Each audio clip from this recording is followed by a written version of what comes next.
So diversity and bias are topics of conversation that I feel aren't discussed enough.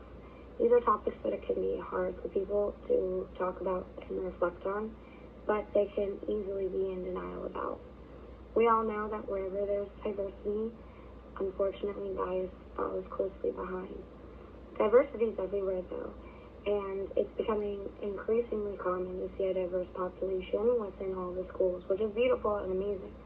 But to ensure that we as future educators are able to treat everyone with respect, adequately helping students, and communicating to the best of our abilities, we need to address our own biases and work towards overcoming them for the sake of the students, the families, and for ourselves.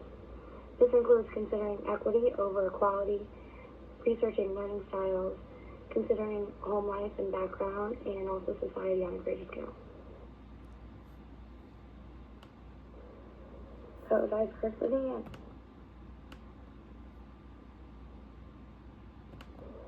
So bias is a preference in favor of or against a person, group, or thing. It's usually unconscious and rooted in inaccurate information or reason and is potentially harmful, but can be changed with conscious effort.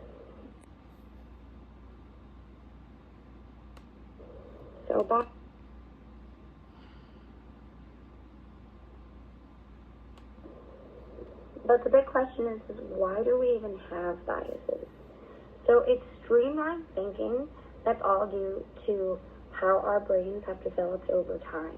They're quick, unconscious judgments that we use to protect ourselves and have since humankind began.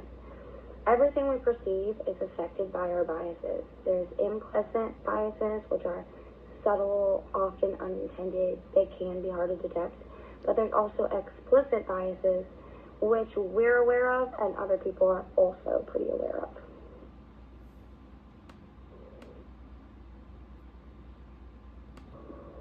So the impact of stereotyping, especially in predominantly white institutions, is it can create stereotype threat, which is a situational predicament where people feel they're at risk of conforming to stereotypes about their social group. This is a big factor in long-standing racial and gender gaps in academic performance, and it can cause stress to students because it depletes cognitive resources since they feel they always have to be on the lookout for environmental cues.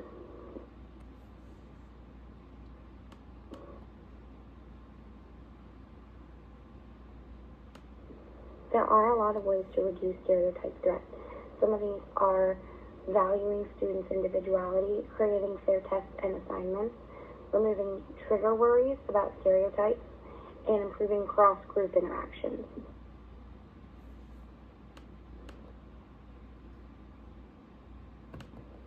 Knowing the difference between equality and equity is very important. Equality means that everybody's getting the exact same treatment, no matter where their starting point is, and that puts people who begin at a disadvantage at an even greater disadvantage. Equity ensures that everybody receives what they need to be successful individually. The outcomes end up being more equal for everyone.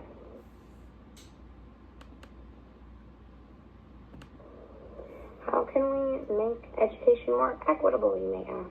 Well, I'm so glad that you did. So differentiation is a huge component of equitable education.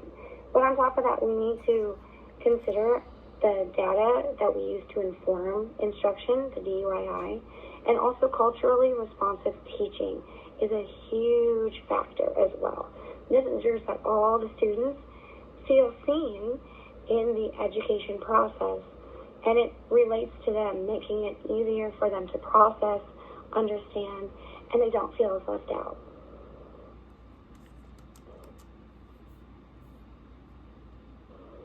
So microaggressions in education are usually brief behavioral, verbal, or environmental insensitivities by well-meaning individuals, but they communicate a hostile environment or negative attitudes toward people. There are several types to be aware of, such as assumption of criminality, assumption of immorality, and denial of racial reality. So besides microaggressions, there are some other things that we need to be consciously aware of as well. These include macroaggressions, micro-insults, micro-assaults, and micro-invalidations. I do feel I have a much better understanding of diversity, equity, equality, and different types of aggressions after reviewing all of the information that we were given regarding these topics. Diversity is such a huge topic of discussion right now, and it's essential that we evaluate ourselves and we're honest with ourselves about any biases we may have and how to consciously make an effort to fix them.